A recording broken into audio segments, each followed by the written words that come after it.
Hello বন্ধুরা, আবার চলে এসেছি একটা নতুন দিন নতুন রেসিপির সাথে। সবার প্রথমে বলে নিই আপনারা কেমন আছেন, আশা করি ভালো আছেন।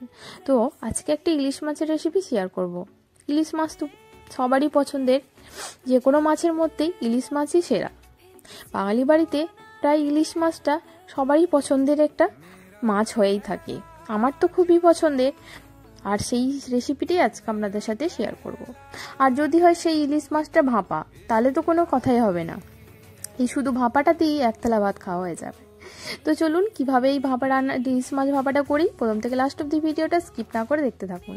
প্রথমে আমি 3 পিস দেখুন ইলিশ মাছ নিয়ে নিয়েছি। ইলিশ মাছটা কিন্তু খুব ভালো করে ধোয়ার দরকার নেই, অল্প একটু ধুলেই কিন্তু হবে। তারপরে আমি ওটাকে ম্যারিনেট করার জন্য অল্প নুন নিয়েছি। আর আজকে ইলিশ মাছটা ভাপার জন্য মেন কিন্তু মশলা হচ্ছে সর্ষে, পোস্ত, কাঁচা লঙ্কা।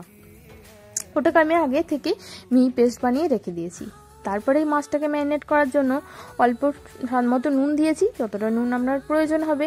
একটু হলুদ, 1 চিমটি হলুদ দিয়েছি। একটু আদা রসুনের পেস্ট দিয়েছি, এটা চাইলে দিতেও পারেন, স্কিপও করতে পারেন। একটু কাশ্মীরি লঙ্কা গুঁড়ো দিয়েছি, এটা জাস্ট কালারের জন্য। তারপরে দিয়েছি একটু জিরে গুঁড়ো, জিরে গুঁড়োটাও চাইলে স্কিপ করতে পারেন, আর দিলেও কিন্তু টেস্টটা অনেকটা ভালো হয়। তারপরে দিয়েছি সেই সর্ষে, পোস্ত এবং কাঁচা লঙ্কার পেস্টটা। এখানে কিন্তু আমি শুধু কালো সর্ষে দিয়েছি, চাইলে আপনারা সাদা সর্ষে কালো সর্ষে মিক্স করেও দিতে পারেন, কিন্তু কালো সর্ষের ঝাঁঝটা যেহেতু অনেকটাই ভালো আসে, তাই আমি শুধু কালো সর্ষে দিয়েছি। যতটা কালো সর্ষে দেবেন ততটাই কিন্তু পোস্তর পরিমাণটা দেবেন, তাহলে খেতে কিন্তু খুব ভালো টেস্ট হবে। তারপরে সবগুলো একসাথে ভালো করে মাখিয়ে নিয়েছি ইলিশ মাছের সাথে।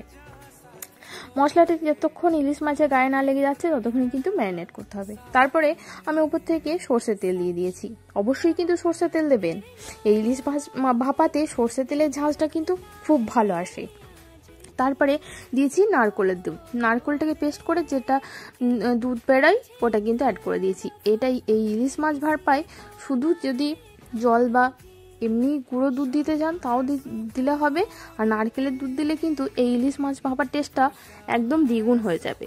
তারপরে সবগুলো আমি একসাথে মিক্সড করে নেওয়ার পর একটা টিফিন বাটি নিয়ে ওর মধ্যে অ্যাড করে নিয়েছি। যেহেতু আমি রান্নাটা দিয়ে ভাপা করব, আর ইলিশ মাছ ভাপা অনেকেই দেখেছি ভেজে করেন, ভেজে করলে কিন্তু অতটাও টেস্ট হয় না, ইলিশ মাছের যে নিজস্ব একটা গন্ধ আছে সেটা চলে যায়। তাই আমি না ভেজে শুধু কাঁচাটাই আমি ভাপা করব। তারপরে দেখুন অল্প একটু জল দিয়ে মশলাটাকে অ্যাডজাস্ট করে দিয়েছি। তারপর উপর থেকে কটা চেরা কাঁচা লঙ্কা, আবারও কিছুটা সর্ষের তেল দিয়ে দিয়েছি। তারপরে একটু ধনেপাতা কুচি দিয়েছি, ধনেপাতা কিছুটা চাইলে স্কিপও করতে পারেন, বাড়িতে ছিল তাই দিয়ে দিয়েছি। এটা দিলে কিন্তু খুব ভালো একটা গন্ধ আসে ভাপা থেকে। তারপরে আমি আগে থেকে গ্যাসের মধ্যে একটা কড়াই গরম করতে দিয়েছিলাম জল দিয়ে ভাপা করার জন্য। ওই গরম জলের মধ্যে টিফিন বাটিটা আমি 30 থেকে 35 মিনিট মতো ঢাকা দিয়ে রেখে দিয়েছি। তারপরে রেডি, দেখুন কত সুন্দর একটা কালার এসছে, একদম ক্রিমি একটা টেক্সচার এসছে না, খেতে কিন্তু দুর্দান্ত হয়েছিল। বাড়িতে অবশ্যই এরকম ভাবে একবার ইলিশ মাছ ভাপা বানিয়ে দেখবেন, বাড়ির সবাই প্রশংসা করছে, আর খেতেও কিন্তু অসাধারণ টেস্ট হয়েছে। আর কার কার ইলিশ মাছ পছন্দের আমাকে কিন্তু আজকে কমেন্টে লিখতে ভুলবেন না।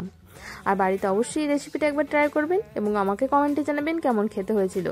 আজকের এই ইলিশ মাছ ভাপার রেসিপিটা যদি ভালো লেগে থাকে তাহলে অবশ্যই একটা লাইক এবং কমেন্ট করবেন বন্ধুরা। আর আবার আসবো পরবর্তী কোনো রেসিপির সাথে, ততক্ষণের জন্য খুব ভালো থাকবেন, সুস্থ থাকবেন, আর নিজের শরীরের খেয়াল রাখবেন। আর দেখুন একদম সফট, একদম সিদ্ধ হয়ে গেছে ইলিশ মাছটা। তো অবশ্যই